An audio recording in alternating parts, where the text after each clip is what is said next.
Bái kiến tôn chủ. Xin bái kiến tôn chủ. Cậu là ai vậy? Sao thấy bổn tôn chủ mà không quỳ? Tôi chỉ quỳ trước trời đất và cha mẹ. Những người còn lại không xứng, đúng là to gan. Còn không mau quỳ xuống nhận lỗi. Bất kính với tôi thì chính là có ý chống đối tôi. Kéo tên không biết tốt xấu này xuống cho tôi. Tôn chủ, tuyệt đối không được. Chỉ cần anh ra lệnh, cả Long Thành này sẽ bị đảo lộn. Tôi ẩn danh tại nơi này, thế mà lại bị một kẻ tầm thường sỉ nhục. Còn đứng ngay ra đó làm gì? Vâng, tôi cho anh thêm một cơ hội.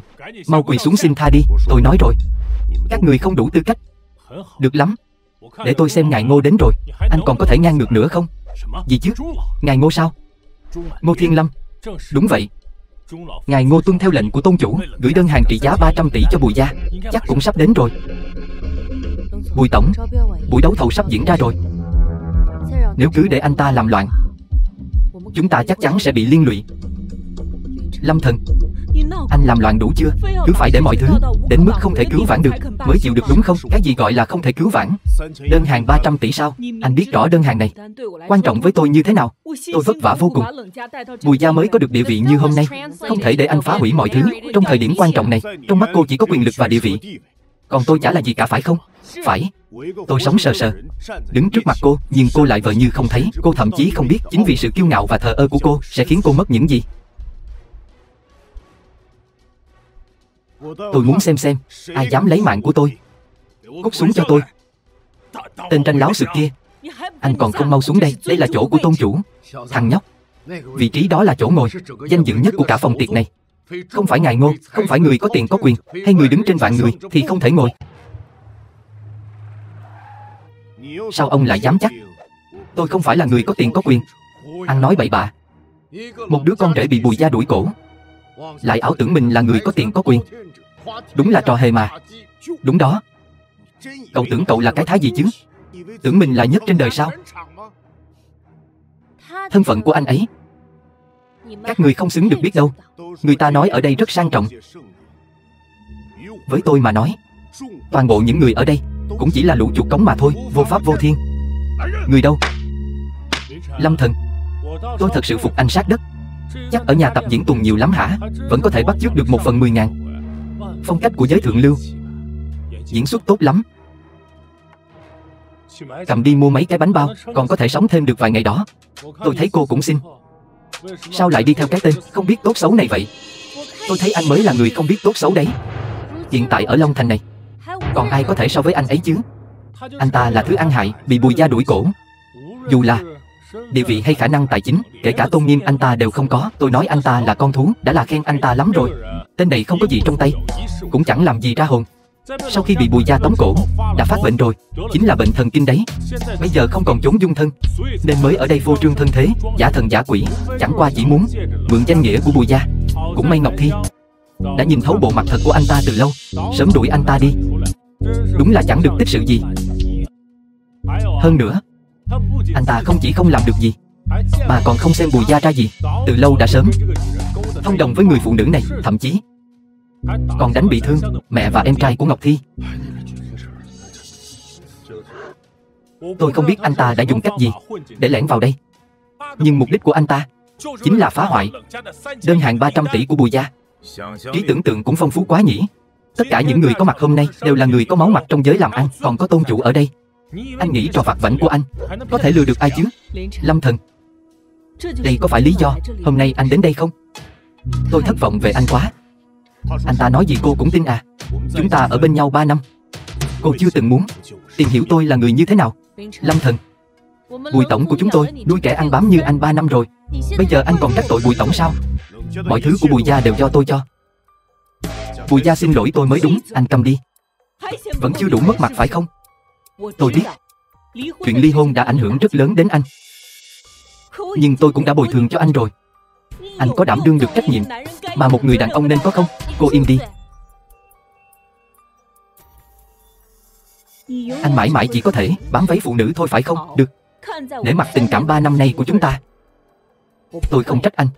Bây giờ anh lập tức nhận sai với họ, quỳ xuống dập đầu nhận tội với tôn chủ. Tôi sẽ xin cho anh một con đường sống. Chúng ta chia tay trong êm đẹp. Không cần. Cô nói vì tôi Nhưng thật ra là sợ tôi phá hỏng vụ làm ăn 300 tỷ của cô. Tên vô ơn không biết tốt xấu. Không cần phí lời nhiều vậy đâu. Người trong giới làm ăn, đừng để tình cảm xen vào. Bùi tổng, tôi khuyên cô, cần cắt đứt thì cắt đứt ngay. Bùi tổng, nếu vì tên vô dụng này mà ảnh hưởng đến Bùi gia, vậy Bùi gia nhất định sẽ trở thành trò cười của Long Thành. Lâm Thần, anh vốn không hề biết 3 năm nay tôi đã vì Bùi gia làm những gì. Nhưng tôi không trách anh. Dù sao thân phận chúng ta khác nhau, có quan điểm khác nhau. Đến ngày hôm nay, tôi cũng không muốn nói thêm nữa. Từ giờ trở đi, Lâm Thần anh có nói gì hay làm gì cũng không liên quan gì đến Bùi gia chúng tôi. Được lắm.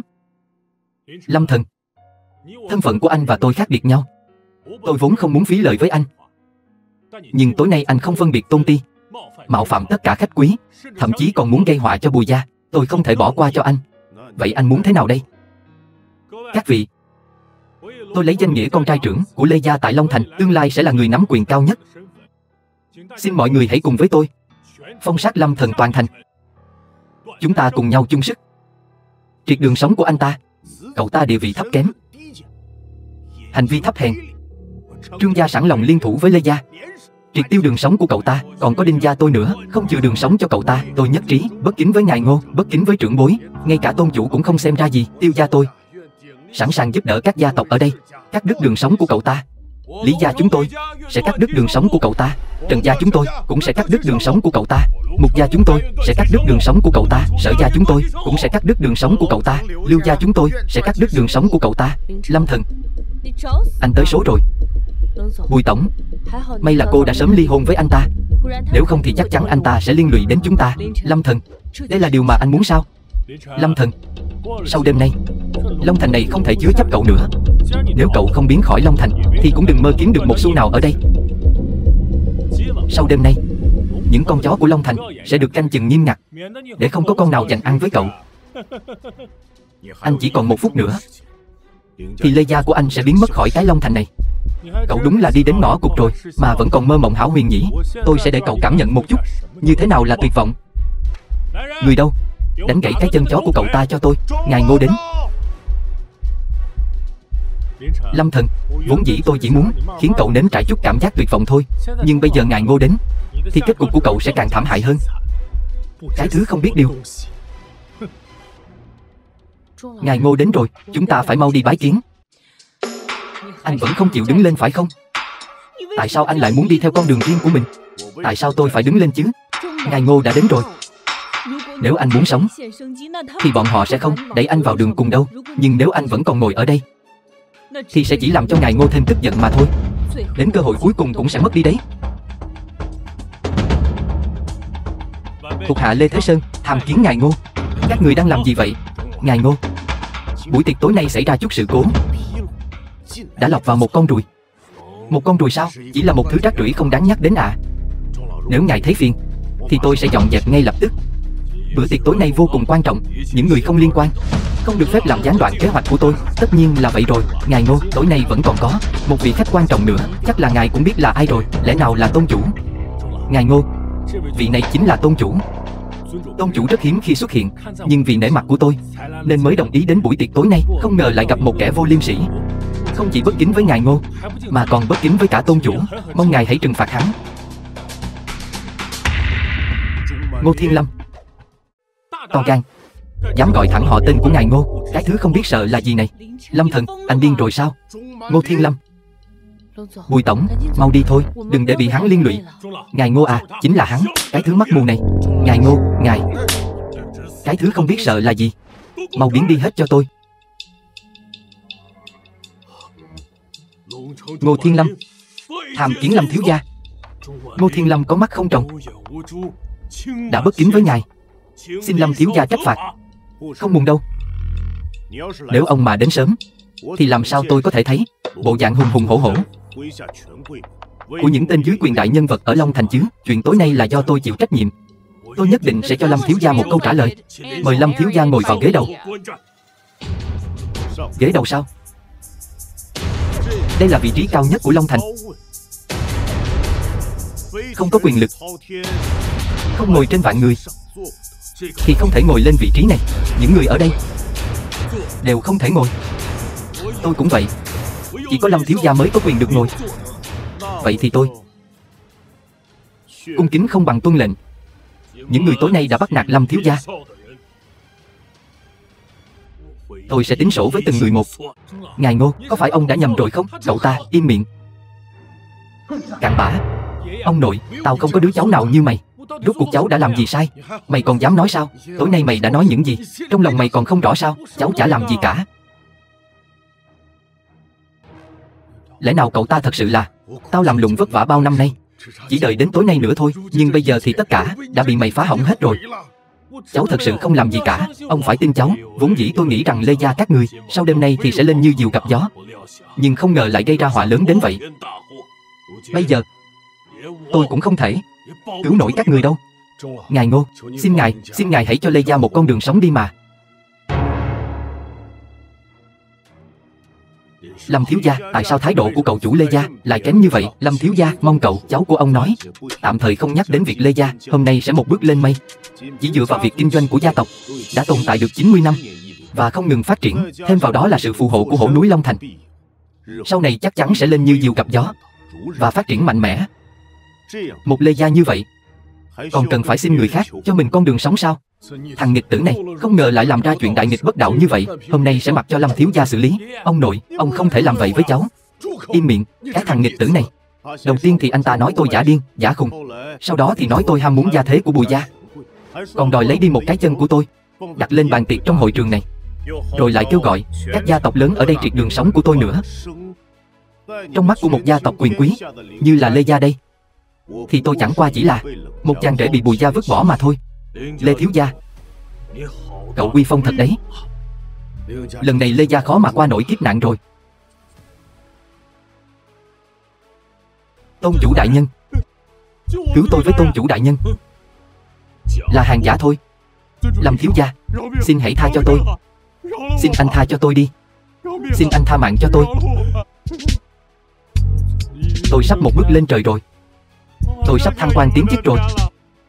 Tôi sắp một bước lên trời rồi. Cái lũ các người, cái lũ vô dụng các người, đợi ngày đi chầu ông bà đi. Thôi xong rồi, cái thằng nghịch tử này. Đây chính là kết cục của bọn họ. Tôi nói Bùi gia có ngày hôm nay, tất cả đều dựa vào tôi. Tôi nói tập đoàn Xích Diễm bước vào Long Thành là vì lợi ích của tôi. Tôi nói vị trí cao này là dành cho tôi. Giờ cô đã nhìn thấy chưa? 3 năm rồi đó Lâm thần. 3 năm nay tôi chưa từng nghe được một câu thật lòng nào từ anh. Bây giờ anh lấy tư cách gì để trách móc tôi chứ? Tôi nói thì cô sẽ tin sao? Bùi tổng vì Bùi gia mà bỏ ra không biết bao nhiêu tâm huyết, mọi người đều có thể nhìn thấy. Lâm thần, anh có còn là một người đàn ông không vậy? Cô im miệng ngay. Tôi không biết tại sao anh lại giấu tôi. Nhưng trong 3 năm qua, tôi đã cố gắng hết mình, dùng hết tất cả sức lực của mình mới có được Bùi thị của ngày hôm nay. Anh không thể chỉ dùng một câu nói mà phủi sạch hết công sức của tôi như vậy. Cô Bùi, hình như cô đã đánh giá cao bản thân mình rồi. Ngài Ngô, Bùi gia có được ngày hôm nay là nhờ có sự trợ giúp của Lâm thiếu gia. Lúc đầu Bùi gia bị phá sản, tôi thấy cô đau đớn tột cùng, nên đã âm thầm sắp xếp một số nguồn vốn cho cô. Nhưng lại sợ lòng tự trọng của cô bị tổn thương, nên đã làm một người bình thường âm thầm đồng hành bên cạnh cô. Cứ như vậy đã được 3 năm rồi. Nhưng 3 năm đồng hành này đối với cô mà nói chẳng hề có ý nghĩa gì. Không phải vậy đâu. Ý của tôi là cô không cần phải giải thích. Vốn dĩ là hai chúng ta không cùng một thế giới, vì vậy lối đi cũng khác và chúng ta cũng không thể đi cùng nhau. Từ nay về sau hãy tự chăm sóc cho mình, Ngài Ngô. Chuyện tối hôm nay chỉ là hiểu lầm thôi. Đúng vậy, chuyện này không liên quan gì đến Tiêu gia của chúng tôi, đều là do Bùi gia và Lê gia làm cả. Trình gia của Long Thành nguyện dốc hết sức thỏa mãn tất cả yêu cầu của Lâm thiếu gia. Còn cả Tiêu gia của chúng tôi đều tại chúng tôi nghe lời của kẻ tiểu nhân. Cái gì mà Lê gia toàn là vớ vẩn, đã mạo phạm đến ngài, xin ngài hãy lượng thứ. Lý gia Long Thành chúng tôi xin tạ lỗi với Lâm thiếu gia. Trần gia cũng xin tạ lỗi với Lâm thiếu gia. Mục gia cũng xin Lâm thiếu gia thứ tội. Sở gia mong Lâm thiếu gia động lòng lượng thứ. Lưu gia cũng xin ngài đừng trách tội, thì ra đều là hiểu lầm. Đúng vậy, hiểu lầm mà thôi, tất cả đều là hiểu lầm. Vậy các người tự tuyệt đường sống đi. Nhưng, Lâm thiếu gia, ngài thế này có chút làm khó người khác rồi. Sao nào? Ý của Trình gia chủ là không đồng ý sao? Không phải đâu ạ. Yêu cầu mà Lâm thiếu gia đưa ra, chúng tôi sẽ làm hết sức mình. Có gì không thỏa đáng sao? Chỉ là hiểu lầm thôi. Nhưng việc tự cắt đường sống này vẫn nên xem lại. Tôi gọi cậu một tiếng thiếu gia, nhưng cậu phải hiểu rằng làm việc gì cũng đừng nên triệt hết đường lui. Vô lý. Ngài Ngô, tôi vốn có ý xin lỗi nhận sai. Nhưng mà tất cả những gì hôm nay cậu ta làm, Long Thành quyết không bỏ qua. Cậu có biết cậu đang nói chuyện với ai không? Nhưng mà cậu ta muốn diệt sạch hào môn ở Long Thành. Những nhà quyền thế ở đây, có nhà nào mà không có tiếng mấy chục năm, tiếng tăm vang dội cả vùng. Cậu ta có tư cách gì mà chỉ một câu nói lại muốn đạp đổ chúng tôi chứ hả? Một câu nói nhẹ nhàng của cậu ấy mà muốn náo loạn cả Long Thành. Như vậy có vẻ quá ngang ngược rồi. Đúng là muốn tạo phản mà. Ngài Ngô quá lời rồi. Chúng tôi chỉ muốn tìm một đường lui thôi. Nhưng cậu ta muốn ép chúng tôi đến đường cùng. Tuyệt đối không thể nào. Cậu to gan thật. Nếu ngài thật sự muốn đối đầu với chúng tôi, vậy chúng tôi chỉ có thể liên thủ phản kích lại thôi. Chỉ dựa vào một câu nói của cậu mà muốn triệt đường sống của chúng tôi không đồng ý đâu. Nói đùa thì thôi đi, nhưng nếu là thật, Tiêu gia chúng tôi cũng không đồng ý. Ngoại trừ được ngài Ngô kính nể ra, cậu còn gì nữa chứ? Được, tôi làm theo ý ông. Trong vòng 3 phút, Đinh gia sẽ phá sản. Mặc dù Đinh gia tôi không còn oai phong như trước, nhưng cũng không yếu đuối dễ ức hiếp. Câm miệng. Lâm thiếu gia muốn diệt Đinh gia, chỉ cần 3 phút. Ngài Ngô, ngài không cần bảo vệ hắn đến vậy đâu. Huống hồ, nơi đây không chỉ có Đinh gia. Không sai, Trình gia tôi đồng ý liên thủ với Đinh gia, còn cả Tiêu gia tôi nữa. 3 gia tộc lớn nếu đã đoàn kết như vậy, vậy cùng đời bị lật đổ đi. Xem ra hôm nay cậu quyết phải làm đến cùng đúng không? Im miệng. Cậu dám bất kính thế sao? Người đâu? Lôi 3 người bọn họ xuống cho tôi. Ngài Ngô, lẽ nào ngài muốn làm kẻ thù của những đại gia tộc Long Thành sao? Thế gia Long Thành cũng xứng so sánh với Lâm thiếu gia sao? Trừ khi cậu ta có gia thế lớn hơn, mới có thể khiến chúng tôi đều phục. Nếu không thì không thể nào có thể triệt đường sống của chúng tôi được. Alo, gia chủ, không ổn rồi. Tập đoàn xảy ra tình huống bất ngờ, vô cùng khẩn cấp, sắp phải phá sản rồi. Cái gì? Vị hôn phu của Thẩm Minh Ngọc tôi muốn triệt đường sống của các người. Sao lại không được? Thẩm gia của Hoa Thành, chẳng lẽ là Thẩm gia giàu nhất cả nước đó sao? Nghe nói Thẩm gia của Hoa Thành, mỗi một chi họ đều vượt xa những gia tộc ở đây. Đúng là vô cùng lớn mạnh. Kính dân Lâm thiếu gia một chiếc đồng hồ Patek Philippe, một chiếc Lamborghini, một căn nhà sang trọng khu hàng cung hào, một chiếc thẻ đen trị giá 1 tỷ của Thẩm thị. Tôi ngưỡng mộ Lâm thiếu gia đã lâu. Nếu anh đã ly hôn rồi, mong mọi người ở đây làm chứng cho tôi. Thẩm Minh Ngọc của Thẩm gia ở Hoa Thành, hy vọng có thể trở thành vị hôn thê chính thức của anh. Bùi tổng, cô ta không phải là người phụ nữ Lâm thần đã ngoại tình sau lưng cô đấy chứ? Vị hôn thê sao? Mạnh tay thật đấy. Lâm thiếu gia, đều tại tôi có mắt không thấy Thái Sơn. Tôi nguyện tự triệt đường sống, không oán than nửa lời. Nhưng mà tôi còn có một thỉnh cầu. Hy vọng Lâm thiếu gia cho con cháu Đinh gia chúng tôi một con đường sống. Người có phẩm hạnh đoan chính thì có thể. Cảm ơn Lâm thiếu gia. Các người thì sao? Tôi cũng tình nguyện tự triệt đường sống. Lý gia của chúng tôi cũng vậy. Trần gia chúng tôi cũng nguyện nghe theo cậu. Mục gia cũng xin tùy ngài định đoạt. Sở gia cũng vậy ạ. Giao cho ông đấy. Vâng ạ. Cô Thẩm à, có phải chúng ta nên nói chuyện rõ ràng không? Tất nhiên rồi. Nếu như Lâm thiếu gia có hứng thú. Nơi này đông người, chúng ta tìm chỗ khác nói đi. Vậy thì xin mời Lâm thiếu gia dẫn đường.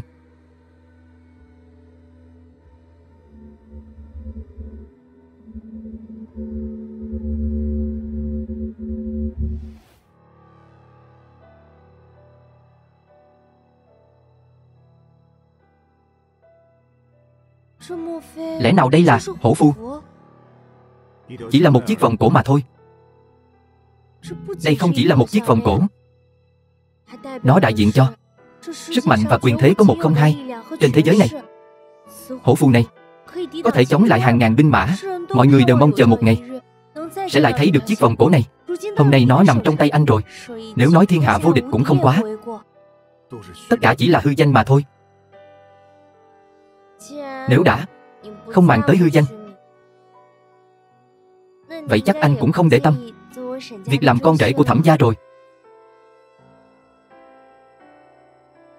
Tôi nghe được rằng ở Hoa Thành, những người công khai tỏ tình với cô đã là hàng trăm rồi. Tôi chỉ là một người bình thường, làm sao xứng với cô? Tôi có thể viết văn, anh có thể đánh võ.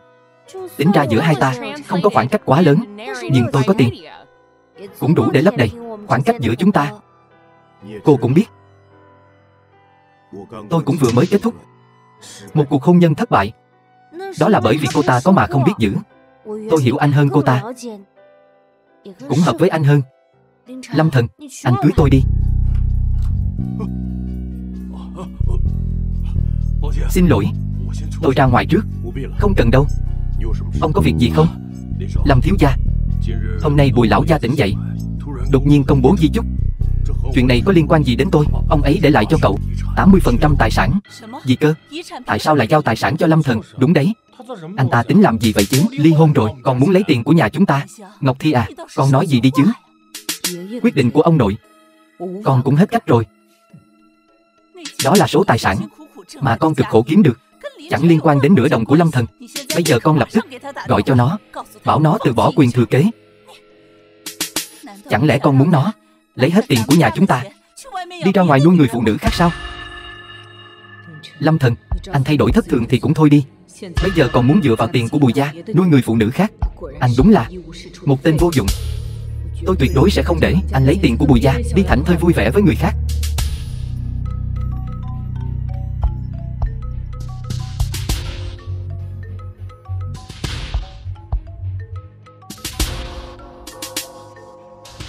Alo, Lâm Thần, ngày mai ông nội xuất viện, chúng tôi chuẩn bị tổ chức tiệc gia đình. Ông nội hy vọng anh có thể đến. Tôi thấy không cần thiết đâu. Sức khỏe của ông nội bây giờ không tốt lắm. Có lẽ lần này là lần gặp mặt cuối cùng. Anh khiến tôi thất vọng rồi. Chẳng lẽ còn muốn để ông nội thất vọng về anh sao? Được rồi, 10 giờ sáng mai gặp ở Vân Lan Đình. Vậy là ngày mai anh vẫn muốn về Bùi gia phải không? Ông nội đối với tôi ân cao như núi. Lần này coi như là từ biệt đi. Lâm Thần, cháu đâu rồi? Sao cháu không đến chơi cờ với ông? Lão gia, ba không thể thiên vị như vậy được. Lâm Thần đã ly hôn với Ngọc Thi rồi, ba còn nghĩ tới nó làm gì? Ly hôn gì chứ?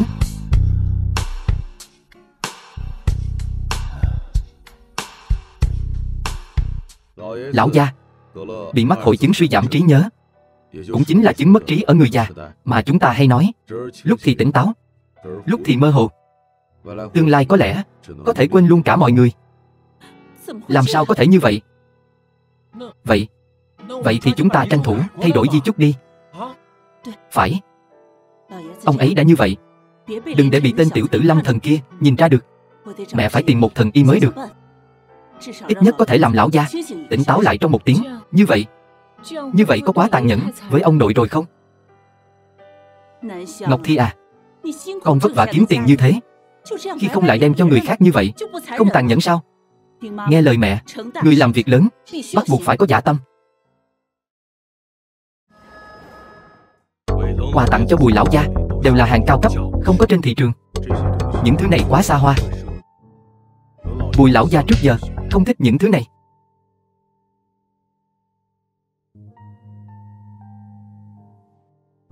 Rượu này cũng không tệ. Bình rượu này là năm đó cậu thưởng cho tôi đấy. Mặc dù trông không hấp dẫn lắm, nhưng nó rất có giá trị đấy.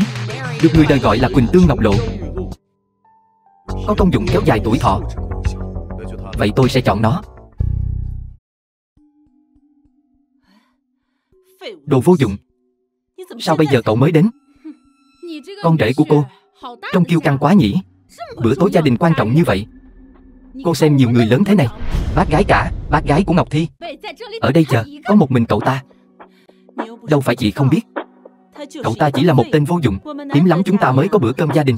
Đừng nói về cậu ta nữa, tránh gây mất hứng. Đúng đó, tốt nhất là đừng dây vào loại người này. Không làm được việc gì ra hồn, chỗ nào cũng vô tích sự. Thấy vẻ mặt của anh ta bây giờ không? Giống như thể Bùi gia chúng ta nợ anh ta rất nhiều tiền vậy. Làm ồn ào như thế này thì ra thể thống gì? Lâm Thần, cháu qua đây ngồi với ông. Ông đích thân gọi điện bảo cháu tới đây. Sao có thể để cháu chịu thiệt thòi chứ? Ông nội, là Ngọc Thi gọi cho cháu mà. Hình như ông nhớ là ông gọi mà. Ông nội bị sao vậy? Trông có vẻ hơi lẩm cẩm rồi. Hai đứa nhỏ này sao lại giận dỗi nhau đến thế? Ông nội, thực ra, ông nội à, cháu không bắt nạt anh ta. Ông nội à, ông không thân không thích gì với anh ta hết. Sao lại thiên vị như vậy? Nó là cháu rể của ông. Sao lại không thân không thích chứ? Người một nhà, ông bên vực nó. Có gì không đúng sao? Được rồi, tôi thấy mọi người đến cũng gần đủ rồi. Bữa tiệc của chúng ta bắt đầu được rồi đấy. Chờ đã, hôm nay được dịp cả nhà vui vẻ, nên cháu đã mang đến 2 chai rượu ngon. Ông nội, đây là chai rượu cháu đã lựa chọn kỹ lưỡng cho ông. Đây là loại rượu nổi tiếng, được cả thế giới biết đến. Chị họ của Bùi Ngọc Thi. Chỉ riêng chai này đã trị giá 1 triệu đó. Cái gì? Chỉ có một chai rượu này mà lại tốn đến 1 triệu sao? Một chai rượu thôi, chị gái của cháu không dễ dàng gì mới có thể gây dựng được gia sản này. Cháu đừng có tạo thành cái thói quen ăn xài phung phí như vậy. Ba à, ông nội à, nhà chúng ta trong vòng 3 năm đã từ một tiệm sửa xe nhỏ trở thành Bùi thị như bây giờ, kiếm được hơn chục triệu mỗi năm. Chỉ là một chai rượu nhỏ nhoi mà thôi. Biết cách kiếm tiền thì cũng phải biết cách tiêu tiền, nếu không thì sẽ bị người ta cười nhạo đó. Đúng đó ông nội. Thiên Vũ, gần đây có chuyện gì tốt sao? Chuyện này cũng bị chị nhìn ra rồi sao? Ông nội, không biết là cái hạng mục 300 tỷ kia của tập đoàn Xích Diễm, ông có biết không? Cái đó là đương nhiên. Toàn bộ giới thượng lưu của Long Thành, ai mà không hay, ai mà không biết chứ? Không sai. Ngay tại buổi tiệc đấu thầu tối hôm qua, chị của cháu, chị ấy đã vượt qua tất cả mọi người để giành lấy đơn hàng trăm tỷ này, trở thành người trúng thầu duy nhất. Cơ hội thăng tiến vượt bậc trong tương lai chính là của Bùi gia chúng ta rồi. Xem ra hạng mục này cuối cùng vẫn rơi vào tay Bùi gia. Bùi Ngọc Thi, tin này là thật sao? Vâng thưa ông nội. Nhưng mà cũng không khoa trương như Thiên Vũ nói. Giữa chừng vẫn có một chút rắc rối. Nhưng may mắn thay, cuối cùng thì chúng ta cũng trúng thầu. Cháu vốn dĩ định ký hợp đồng xong hết rồi mới báo cho ông biết. Cháu nhìn cháu đi kìa, chuyện tốt như vậy mà còn giấu ông nữa. Bùi gia của chúng ta chỉ dựa vào một mình cháu mà một bước lên mây rồi. Nói như vậy, sau khi giành được hạng mục của tập đoàn Xích Diễm, Ngọc Thi của chúng ta thật sự sắp trở thành người dẫn đầu trong giới kinh doanh của Long Thành rồi. Đâu có khoa trương như bác gái nói đâu chứ. Chưa đến lúc đâu. Chưa cái gì chứ. Đây là hạng mục 300 tỷ đó, ở nước mình vẫn còn hiếm lắm. Ngọc Thi của chúng ta đã có thể tự mình gánh vác trọng trách rồi. Giỏi lắm đó. Mọi người nói có đúng hay không?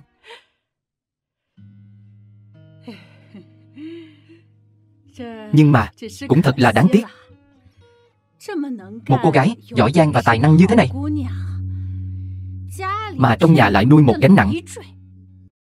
Ngọc Thi à, đừng trách chị họ nói chuyện khó nghe nhé. Dù sao cũng là nhân vật nổi tiếng trong giới thượng lưu, lại nuôi một người chồng vô dụng, cả ngày lười biếng không chịu làm gì cả, không thể hỗ trợ cho em thì cũng thôi đi. Nếu chuyện này mà truyền ra ngoài, sẽ có rất nhiều lời bàn tán về em đó. Chuyện này, cháu đó phải học hỏi từ Thúy Vân nhà bác nhé. Lúc đầu con bé chọn con rể cho bác đã chọn được một người dưới trướng tôn chủ, đảm nhiệm canh giữ biên giới. Đợi cậu ấy trở về, ai không tôn trọng cậu ấy 3 phần chứ? Tôn chủ sao? Không ngờ, mặc dù cậu không có chí tiến thủ, nhưng lại biết đến nhân vật lớn này. Đừng nói là ngày nào cũng mơ mộng hão huyền, vọng tưởng đạt được quyền lực đỉnh cao của người ta chứ. Cái đồ vô dụng này sao có thể so sánh với Nhất Thiên được chứ? Nếu như cậu ta bằng được 1/10 người ta thì tôi phải cung phụng cậu ta rồi. Nhưng mà mấy năm nay Lâm Thần đã chăm sóc chị con rất tốt mà. Chăm sóc tốt có ích gì chứ? Thứ Bùi gia chúng ta có nhiều nhất chính là bảo mẫu. Lâm Thần à, đừng trách tôi nói khó nghe, nhưng mà đó là sự thật. Làm người phải tự biết mình là ai, biết bản thân mình phải làm gì mới xứng đáng với Ngọc Thi nhà tôi. 300 tỷ nhỏ nhặt đó khiến cho các người lộ ra bản chất thật. Lần này quá xứng đáng. Chỉ 300 tỷ nhỏ nhặt thôi sao? Nói thì hay lắm. Cậu ngon thì tìm ra một cái đi. Ở đây làm bộ làm tịch cái gì? Hạng mục của tập đoàn Xích Diễm này là tôi đã giao cho Bùi gia đấy. Lâm Thần à, rượu này còn chưa bắt đầu uống đâu, sao cậu lại say thành cái bộ dạng này rồi? Nếu như cậu đang cố gắng giữ thể diện bằng cách này, sẽ chỉ khiến cậu mất mặt hơn thôi. Lâm Thần à, trong bữa tiệc gia đình tôi không muốn tranh cãi với anh, là đã cho anh thể diện rồi. Bùi gia trúng thầu là dựa vào năng lực của một mình Bùi Ngọc Thi tôi. Vì vậy, sau khi bữa tiệc tối hôm đó kết thúc, tập đoàn Xích Diễm đã gửi thông báo đến cho tôi. Có liên quan gì đến Lâm Thần anh chứ? Vì vậy, khi tôi nhận được cuộc gọi đó, thì Lâm Thần anh đang dâng bánh rót trà cho vị tiểu thư Thẩm gia kia sao? Năng lực cá nhân sao? Tôi nói chứ mấy người cãi nhau nhiều như vậy để làm gì? Hạng mục lớn đến 300 tỷ này, cả đời anh ta cũng không với tới đâu. Tối nay ông nội gọi anh tới tham dự bữa tiệc này là đã cho anh mặt mũi rồi. Anh đừng làm mọi người mất hứng nữa. Nếu như không có tôi thì cả đời của Bùi gia mấy người cũng không thể tiếp cận hạng mục hàng trăm tỷ này đâu. Hôm nay tôi đến đây thăm ông nội, tất nhiên sẽ không đến tay không. Ông nội ơi, đây là món quà cháu dành tặng cho ông ạ.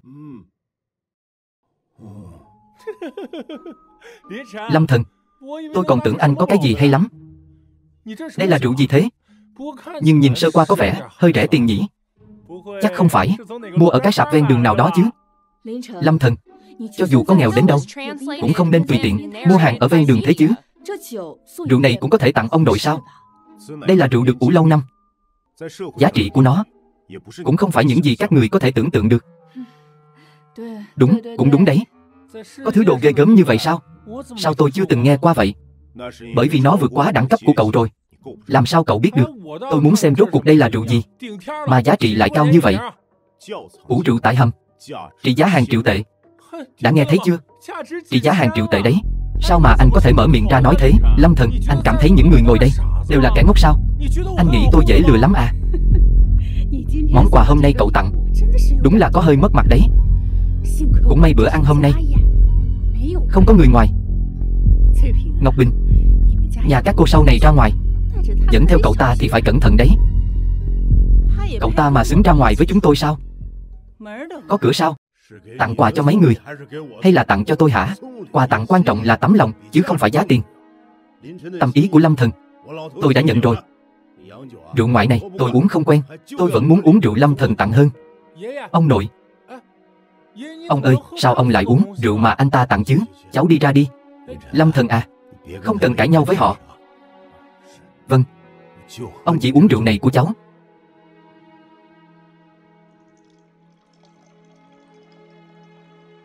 Vừa vàng vừa đục. Rượu này, Lâm Thần, anh lấy chai rượu này ở đâu ra thế? Có phải anh đã tùy tiện lấy một bình gì đó rồi đem đến lừa người không đấy? Rượu ủ lâu năm là như thế. Anh nói vớ vẩn. Anh cảm thấy chúng tôi đều mắt mù tai điếc sao? Cái này vừa nhìn là biết chẳng phải đồ tốt lành gì. Ông nội, ông không được uống. Lỡ xảy ra chuyện gì, anh có gánh vác nổi không? Lâm Thần, đều là người một nhà. Nếu như thật sự không có đồ gì tốt để tặng thì cứ nói thẳng. Nhưng rượu này là để ông nội uống đấy. Sao có thể qua loa lấy lệ tặng rượu giả thế hả? Sao có thể vì để giữ mặt mũi mà làm hại ông nội chứ? Rượu này không phải là giả. Anh đừng có mà giảo biện nữa. Rốt cuộc anh muốn làm gì đây? Anh động tay với mẹ tôi và Thiên Vũ, tôi còn chưa tính toán với anh, còn bám váy tiểu thư Thẩm gia. Bây giờ còn dám đối xử như vậy với ông nội. Anh có còn là người không? Bùi Ngọc Thi, cô vẫn không tin tôi. Trong lòng anh đang nghĩ gì? Anh là người rõ nhất. Được rồi, đừng cãi nữa. Nói không chừng chỉ là hiểu lầm thôi. Đừng nói nữa. Có hiểu lầm gì chứ? Chẳng lẽ ông nội các cháu bảo cậu ta mang rượu đến sao? Câm miệng. Tôi tin Lâm Thần. Hôm nay tôi sẽ uống hết số rượu này. Ông nội, ông không được uống. Ông nội, cháu biết ông thương Lâm Thần, nhưng mà cháu cũng đâu có nói sai. Sức khỏe của ông dạo này không tốt. Cháu không thể trơ mắt nhìn ông nhảy vào hố lửa mà. Nhìn là biết ngay hắn muốn hãm hại ông.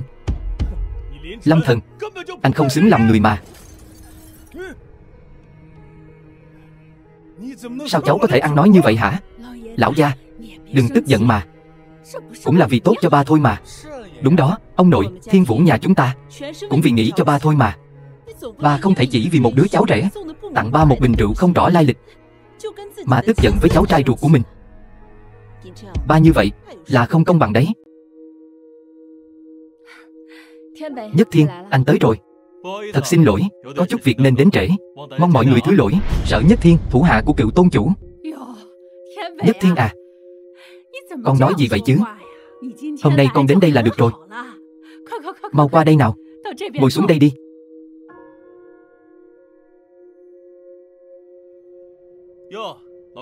Lão gia, sao nhìn ông có vẻ không vui thế? Có ai chọc giận ông sao? Có người đem rượu giả đến, muốn hại lão gia đấy. Rượu giả sao? Vừa vàng vừa đục, vừa nhìn là biết không tốt lành gì. May mà tôi đến kịp. Nếu không thì bây giờ có lẽ ông nội đã trúng độc rồi. Anh Thiên, anh đừng xem nữa. Mau đưa rượu cho tôi đem đổ đi cho rồi. Câm miệng đi. Nhất Thiên, anh làm gì vậy? Sao lại uống rượu đó thế?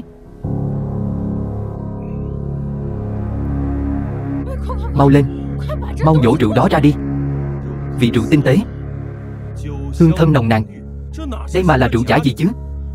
Đây rõ ràng là rượu ủ trăm năm dưới hầm. Ủ trăm năm dưới hầm sao? Thật vậy sao? Thiên Nhất, không phải con đang đùa đấy chứ? Đùa sao? Rượu này có thể đùa được sao? 3 năm trước, biên giới loạn lạc, tôn chủ nhận lệnh tiêu diệt kẻ địch, chiến thắng trở về. Lúc đó rượu dùng để ăn mừng chiến thắng chính là loại rượu này. Rượu được tôn chủ thưởng thức, đáng giá bao nhiêu chứ? Rượu này ủ trong hầm cả trăm năm, vô cùng quý giá. Trên thế giới chẳng được mấy bình. Rất nhiều gia tộc giàu có trên thế giới thích thưởng thức các loại rượu.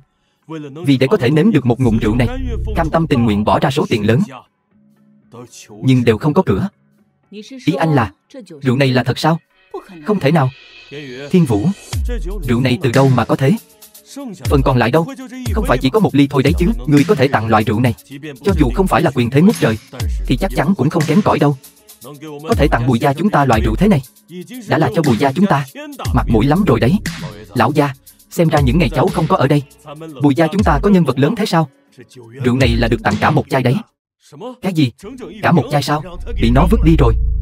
Cái thằng nghiệp chướng này bị chiều hư rồi. Cái gì? Cậu đã mang cả một bình rượu đó vứt mất rồi sao? Tôi cũng đâu có biết đâu. Đúng là đồ ngu ngốc mà. Cậu có biết cậu đã làm cái gì không? Đồ đầu óc hạn hẹp. Là anh ta, chính là anh ta. Đây là do anh ta mang đến. Anh Thiên, anh cũng biết mà, anh ta chỉ là một tên ăn hại chẳng làm nên chuyện gì. Tôi thật sự không ngờ tới. Sao anh ta có thể mang một món quà đắt như thế tới chứ? Cậu nói cái gì? Rượu này là do anh ta tặng sao? Đúng vậy, là tôi tặng. Nếu tôi nhớ không lầm, lúc trước anh ở rễ nhà họ Bùi chúng tôi đúng không? Rượu này anh lấy đâu ra thế hả? Bạn bè tặng thôi. Nói như vậy, 3 năm trước anh cũng ở biên giới sao? Coi như là vậy đi. Không phải là đang nói dối đấy chứ? Chẳng lẽ rượu này tôi còn trộm được sao? Chuyện này cũng khó nói lắm. Nói không chừng rượu này của cậu đúng là trộm về đấy. Đúng vậy, chắc chắn là trộm được. Được rồi, không cần nói nữa. Rượu này là báu vật quý hiếm trên thế gian. Không chỉ có thể kéo dài tuổi thọ, nó còn đại diện cho quyền lực và địa vị vô cùng cao quý. Hơn nữa những gia tộc quyền quý đó, Lâm Thần đến cơ hội tiếp xúc cũng không có nổi. Cho dù là có, chắc chắn họ sẽ giữ kỹ bình rượu này, không dễ dàng trộm được. Nói như vậy, những gì Lâm Thần nói là thật sao? Vậy chai rượu này thật tiếc quá. Hỏng thì cũng hỏng rồi. Tất cả đều là người nhà. Chuyện này tôi bỏ qua. Nhưng cậu phải nhớ, nếu cậu ra ngoài lại tiếp tục làm mấy chuyện này thì cả mạng cũng không giữ được đâu. Được, tôi biết rồi. Còn cậu đã mang rượu đến đây thì cũng nên nói rõ mọi chuyện. Bây giờ rượu bị hỏng, cậu cũng phải chịu một nửa trách nhiệm. Những gì cần nói tôi cũng nói hết rồi. Người không tin chính là các người. Nói rượu giả cũng là các người. Người làm hỏng rượu cũng các người. Giờ muốn tôi chịu trách nhiệm sao? Sao đây? Cậu có ý kiến sao? Lâm Thần, cậu im đi. Nhất Thiên là người của tôn chủ. Cậu ấy nói cái gì thì là cái đó. Được thôi. Oai phong lắm. Anh thì hiểu gì chứ? Với dáng vẻ của anh, đến ngón tay út của anh Thiên cũng không bằng đâu. Thôi được rồi, ăn cơm đi. Lâm Thần, Không phải tôi nói cậu chứ. Cậu ăn bám Bùi gia 3 năm nay, dựa vào Ngọc Thi để ăn sung mặc sướng, thật chẳng ra gì. Chi bằng thế này đi, bây giờ anh rể cậu về rồi, tôi bảo anh ấy giúp cậu một tay. Gì chứ? Giúp tôi một tay? Phải. Chồng à, bây giờ anh làm việc cho tôn chủ cũng thuận buồm xuôi gió. Không thì sắp xếp cho cậu ta một công việc, dọn dẹp vệ sinh này, hay là lau chùi bồn cầu gì đó, cũng là phúc phận của cậu ta rồi. Em nói gì vậy? Không phải hạng tôm tép gì cũng có thể làm việc cho tôn chủ đâu. Còn cậu, vừa nãy cậu nói 3 năm trước ở biên giới đại diễn. Tôi muốn hỏi cậu, cậu đã làm được gì?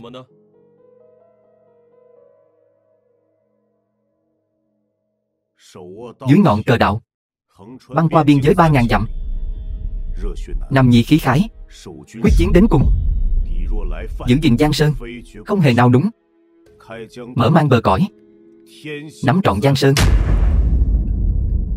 Cậu là tôn chủ? Tôn chủ sao? Anh có nhầm gì không anh rể? Anh ta sao có thể là tôn chủ chứ? Thành thật xin lỗi, vừa rồi tôi có chút kích động. Cậu có biết cậu vừa nói gì không? Anh hỏi gì thì tôi trả lời nấy thôi. 3 năm trước, biên giới xảy ra biến động. Tôn chủ tự lực tự cường, dẹp yên bọn cướp, mở rộng bờ cõi.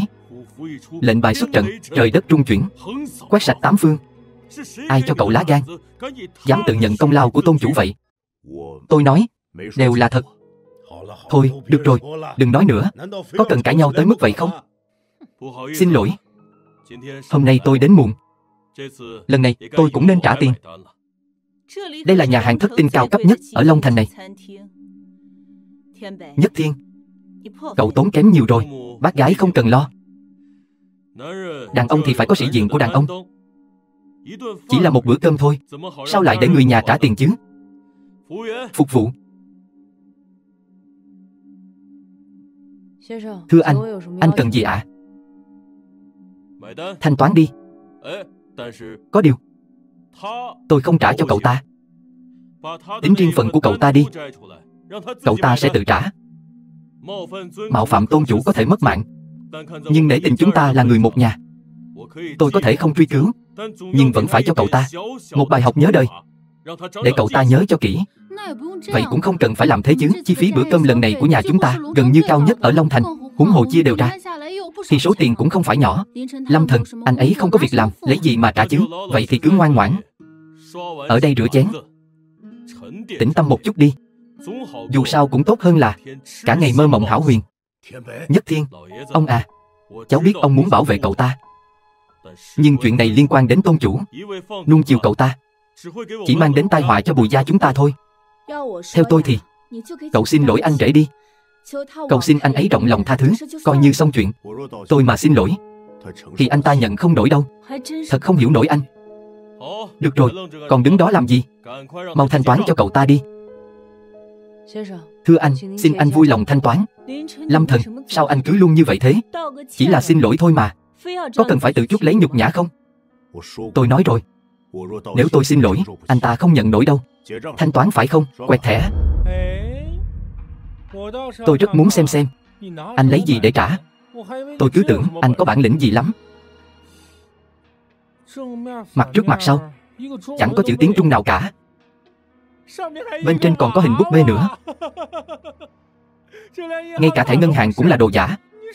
Quẹt cái đầu anh à. Thưa anh, xin anh vui lòng đưa thẻ ngân hàng hoặc thẻ viết. Thẻ đồ chơi ở chỗ chúng tôi không thể thanh toán được. Thẻ này cô cứ quẹt là được. Xin lỗi anh, máy quẹt thẻ của chúng tôi chỉ có thể nhận dạng thẻ viết và thẻ ngân hàng thôi. Cậu đúng là độc nhất vô nhị đó. So với cái loại không biết ngại là gì như cậu, đúng là tôi không thể sánh bằng. Đúng là xấu hổ không ai bằng. Đây là thẻ viết đấy. Loại thẻ này không giống với thẻ của chỗ chúng tôi. Đó mới là thẻ viết. Cho cậu ta mở mang tầm mắt đi. Anh mở to mắt ra mà xem này. Đây mới là thẻ dành cho khách quý mà Vân Lan Đình phát hành. Còn thẻ của anh là thẻ đồ chơi. Đừng có ở đây ăn vạ được không? Cậu sai rồi, cái thẻ này không đủ trình để so với thẻ của tôi. Ý cậu nói Thẻ viết mà cậu có là thẻ viết cao cấp độc quyền đấy à? Nói đúng rồi đó, Lâm Thần, anh có biết bản thân mình đang nói gì không vậy? Có phải chưa đủ mất mặt không? Thôi đừng nói nữa. Biết đâu cậu ta nói thật thì sao? Phục vụ, tôi muốn hỏi, ở chỗ các người thật sự có loại thẻ viết cao cấp độc quyền không? Thưa anh, chỗ chúng tôi thật sự không có loại thẻ viết đó.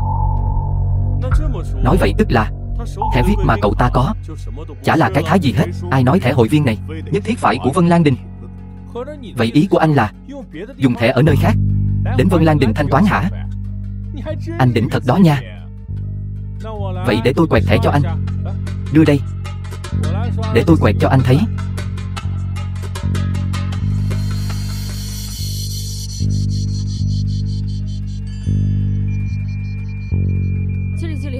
Giám đốc, chuông báo kêu rồi. Thẻ đen thất tinh tối thượng xuất hiện rồi. Ở đâu vậy? Đưa tôi đi.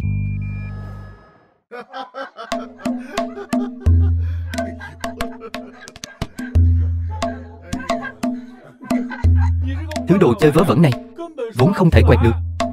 Chắc là không đủ quyền hạn. Đổi máy quẹt thẻ khác đi. Không đủ quyền hạn. Dù có đổi bao nhiêu máy thì kết quả cũng vậy thôi. Giờ anh vẫn chưa hiểu rõ sao Lâm Thần, dù anh có làm gì thì kết quả cũng chẳng thay đổi đâu. Giống như Bùi gia chúng tôi bây giờ đã có được dự án đó trong tay. Cô không nên giành lấy dự án này. Với năng lực hiện tại của Bùi gia, nuốt không nổi đâu. Nuốt không nổi sao? Sao anh biết Bùi gia chúng tôi nuốt không nổi? Xích Diễm đưa dự án này cho chúng tôi chính là vì coi trọng Bùi gia chúng tôi. Bùi gia nuốt có nổi hay không? Anh nói là được sao? Thôi đi, anh đừng nhìn chăm chăm vào dự án đó của chị tôi với ánh mắt ghen tị nữa. Vẫn nên cầm cái thẻ đồ chơi của anh đến nhà bếp rửa chén đi. Thưa anh, nếu anh thật sự không thể thanh toán, chúng tôi chỉ có thể thực hiện theo quy định. Câm miệng, còn không mau cút. Chào Lâm thiếu gia, tôi là tổng giám đốc của Vân Lan Đình. Anh là khách quý nhất của Vân Lan Đình chúng tôi từ trước đến nay. Mời anh theo tôi lên tầng trên cùng đến phòng tiệc riêng. Chúng tôi sẽ dành cho anh sự tiếp đãi long trọng nhất. Cái gì? Chẳng lẽ cái thẻ này là thật sao? Cũng tốt,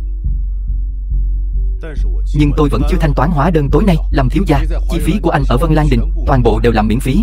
Chi phí dùng cho phòng riêng này anh được miễn phí hoàn toàn.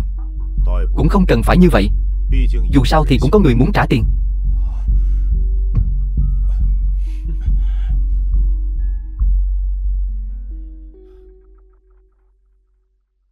Tôi vốn dĩ cũng không muốn tranh cãi với cô, nhưng tôi muốn nói với cô một câu. Trước giờ cô chưa bao giờ hiểu tôi, vậy nên cô cũng đừng lấy quan điểm của cô áp đặt lên tôi. Chúng ta căn bản không phải là người cùng một thế giới. Tôi biết bây giờ cô đang rất muốn dẫn dắt Bùi gia đi lên đỉnh cao, nhưng mà cô lại không hiểu rõ về bản thân mình. Với năng lực của cô thì căn bản không thể thực hiện được lý tưởng của mình. Hạng mục 300 tỷ này dựa vào thực lực của Bùi gia thôi, còn kém xa lắm. Căn bản không thể đảm đương nổi đâu. Tôi khuyên cô nên sớm từ bỏ đi, nếu không thì sẽ khiến cho cả gia tộc Bùi gia sụp đổ. Ông nội, ông phải giữ gìn sức khỏe. Tạm biệt, tạm biệt. Ba, cậu phản rồi à? Cậu vậy mà dám nguyền rủa Bùi gia chúng tôi. Lâm Thần, tôi không quan tâm anh dùng lời ngon ngọt gì để dụ dỗ ông nội của tôi. Ông nội đã để lại 80% tài sản cho anh hết. Tôi khuyên anh tốt nhất nên biết điều một chút, từ chối nhận. Đúng đó, cậu chỉ là một thằng ở rễ, dựa vào đâu lấy đồ của Bùi gia chúng tôi chứ? Ba à, ba cũng thiên vị quá rồi đó. Thiên Vũ của chúng con mới là cháu trai ruột của ba. Sao ba lại đem đồ tốt cho người ngoài hết cả chứ? Với bản lĩnh của Lâm Thần, 100.000 tệ cũng không lấy được, huống hồ lại còn được 80 triệu một cách dễ dàng. Còn không mừng thầm trong lòng sao? Làm sao có thể dễ dàng giao ra như vậy chứ? Nhưng ông nội đã cho anh ấy rồi mà. Trong cái nhà này ông nội nói thế nào thì là thế nấy. Hôm nay mọi người đều ở đây rồi, bình thường mấy người không một ai đến thăm hỏi sức khỏe ông nội cả. Giờ này còn bày đặt ra vẻ người tốt sao? Bùi Thu Tuyết, cô câm miệng cho tôi. Còn đi nói giúp người ngoài nữa sao? Chị không quan tâm ông nội nghĩ như thế nào. Tài sản của Bùi gia này đều dựa vào năng lực cá nhân của Bùi Ngọc Thi tôi lấy về được, bao gồm cả hạng mục 300 tỷ này nữa. Số tiền này cho ai? Tôi là người có tư cách quyết định nhất. Đưa tiền cho thằng bé không phải cũng giống như đưa cho cháu sao? Chỉ cần quan hệ hai đứa hòa thuận thì Lâm Thần sẽ không bỏ mặc cháu lúc cháu cần nó đâu. Ông nội, bây giờ anh ấy đã ở bên một người phụ nữ khác rồi, đâu thèm quan tâm sự sống còn của Bùi gia chúng ta nữa. Đúng vậy đó, cái đồ vô dụng này chỉ biết núp váy đàn bà thôi. Đàn bà sao? Các cháu còn có chuyện gì chưa nói cho ông biết nữa vậy? Ông nội ơi, chị gái của cháu đã ly hôn với cái tên khốn đó từ lâu rồi. Ly hôn sao?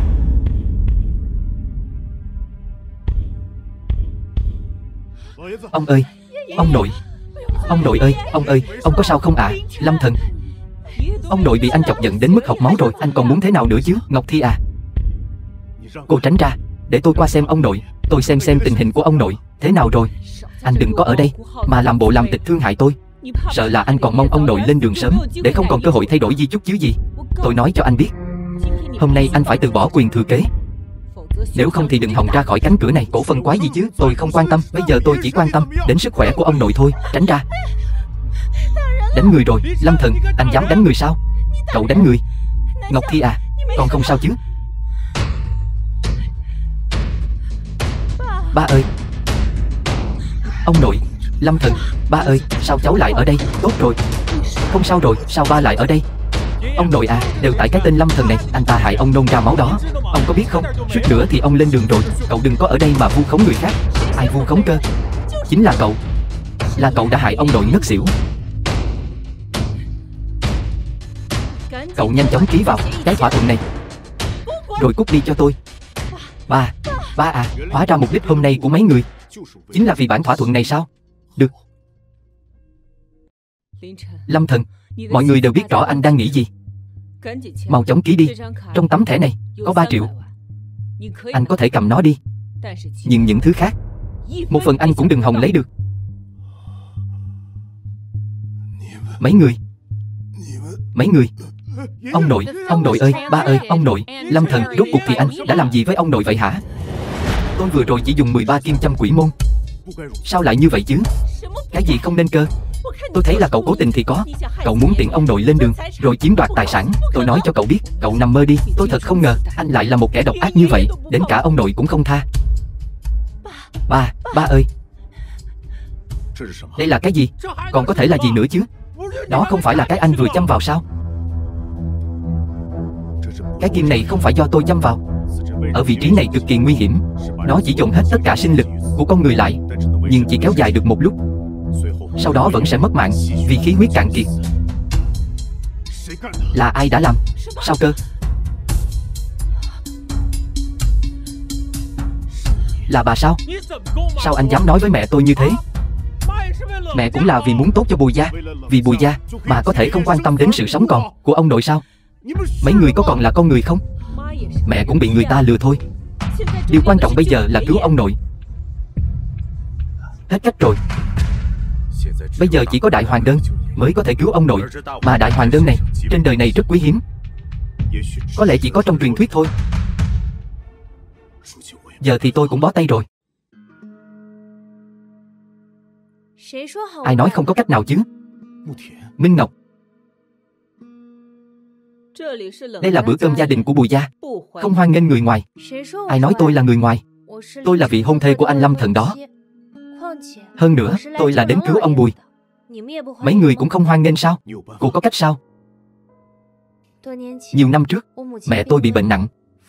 Ba tôi đã dùng hết tất cả mọi cách mới tìm được viên đại hoàng đơn này. Đáng tiếc, không thể cứu được mẹ tôi. Bây giờ, ông Bùi có lẽ còn cứu được. Vậy còn không nhanh cứu người đi. Điều kiện của cô là gì? Tài sản của Bùi gia sao? Bùi đại tiểu thư quả nhiên là người kinh doanh. Mọi thứ đều bàn đến điều kiện. Vốn dĩ tài sản của Bùi gia trong mắt tôi chẳng là cái thái gì cả.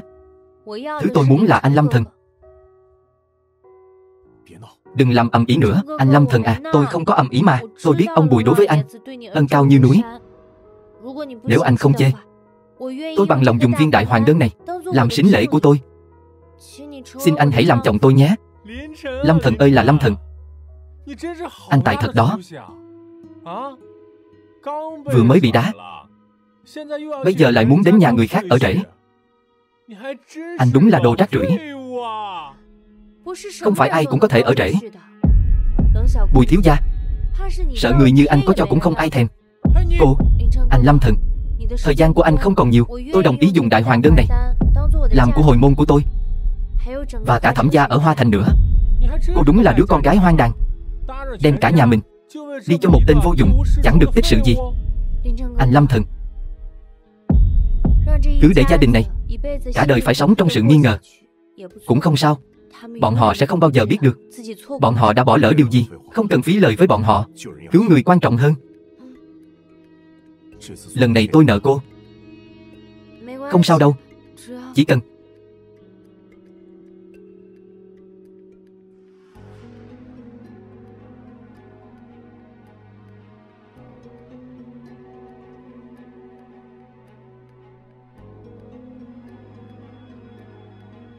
ba. Ông nội, ông không sao rồi. Lâm Thần, ông đã biết hết mọi chuyện rồi. Là Bùi gia có lỗi với cháu. Ông nội, cháu phải đi rồi. Nếu như ông đồng ý, ông có thể đi với cháu. Có thể không giàu có, nhưng ít nhất sẽ thấy hạnh phúc. Lâm Thần, ông rất thích cháu. Nhưng dù sao ông cũng là người của Bùi gia. Là ông đã không dạy dỗ tốt con cháu của mình. Là lỗi của ông. Là lỗi của ông.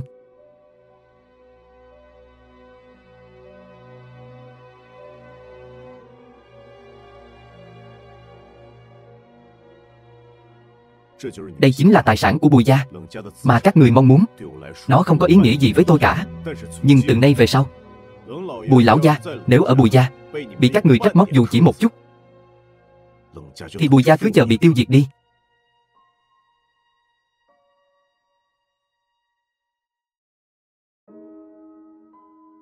Ông nội à, cháu đi đây.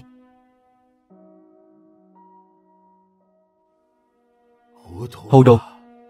Tất cả thật hồ đồ. Lão gia, sao ba lại nói vậy? Lúc đầu chính là ba ép Ngọc Thi và Lâm Thần kết hôn với nhau mà. Cái thằng đó chẳng làm được gì cả. 3 năm nay ở Bùi gia, ăn đồ của chúng ta, uống đồ của chúng ta. Con thấy, cậu ta chính là gánh nặng của Bùi gia. Chính xác.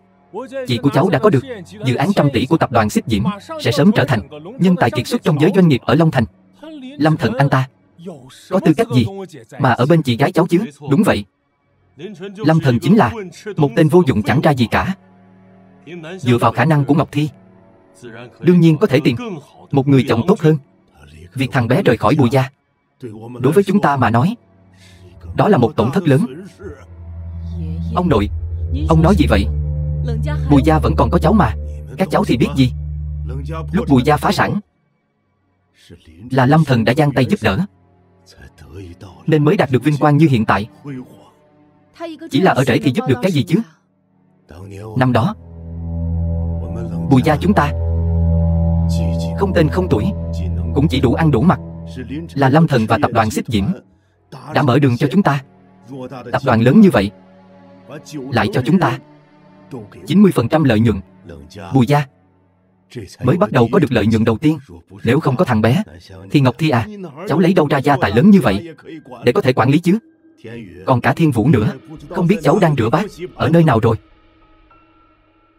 Còn mấy người nữa, ăn sung mặc sướng, nằm mơ đi. Lão gia, ba đang nói cái gì vậy? Lâm Thần đi rồi, Bùi gia chỉ sợ là sẽ sớm sụp đổ thôi. Ý của ông là năm đó Lâm Thần đã đầu tư vốn cho chúng ta sao? Đúng vậy. Nói cách khác, 3 năm trước Lâm Thần đã có mối quan hệ với tập đoàn Xích Diễm rồi sao? Nhưng Lâm Thần chỉ là con rể trong nhà, sao lại có thể có quan hệ với tập đoàn Xích Diễm từ lâu được chứ? Đúng đó.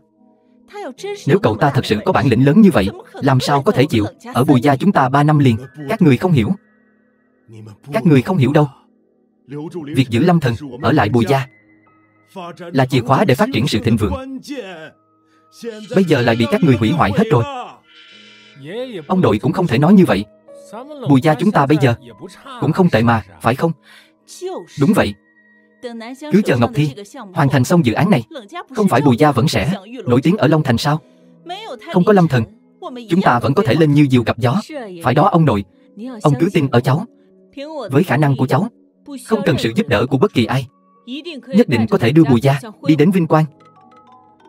Bùi tổng, không hay rồi, bên tập đoàn đối tác, tất cả đều từ chối hợp tác với chúng ta rồi. Cô nói cái gì? Tôi không biết nữa. Hiện nay 90% đối tác đều đã gửi thông báo chấm dứt hợp tác. Nguồn vốn của chúng ta đều đã cạn kiệt. Không thể nào. Ngọc Thi, cô ổn định công ty trước đi. Tôi sẽ đưa ra giải pháp sớm nhất có thể. Cô chờ tin tức của tôi. Nhất định phải nhanh lên đó. Bùi tổng, tôi biết rồi. Có chuyện gì vậy? Alo. Triệu tổng, chào anh. Tôi không có gì để nói với cô hết. Với năng lực cá nhân của cô Bùi, hiện tại không đạt đến tiêu chuẩn tối thiểu để hợp tác với tập đoàn chúng tôi. Trước đây, chúng tôi đã cho cô quá nhiều ưu đãi. Bây giờ chúng tôi quyết định lấy lại toàn bộ. Mong cô trả lại đơn hàng càng sớm càng tốt. Chị. Bạch tổng, chào anh. Tôi là Bùi Ngọc Thi. Không nhận bất kỳ cuộc gọi nào từ tập đoàn Bùi thị. Rốt cuộc có chuyện gì? Sao lại có thể như vậy? Chỉ mới một đêm thôi mà. Làm sao có thể như vậy? Đức không xứng với địa vị, tất có tai ương. Tự cho là đúng. Bùi gia cuối cùng cũng không thoát được cảnh tiêu tan.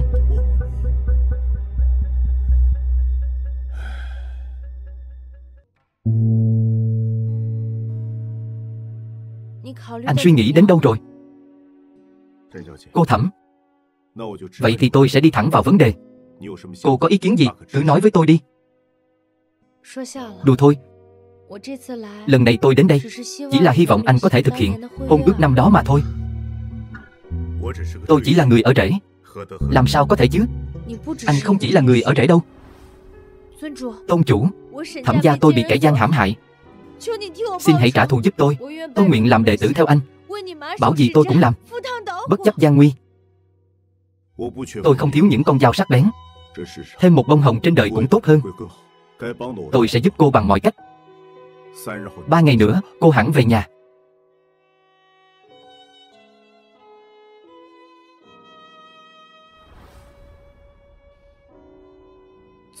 Tôn chủ, tôi là bông hồng tặng anh được không?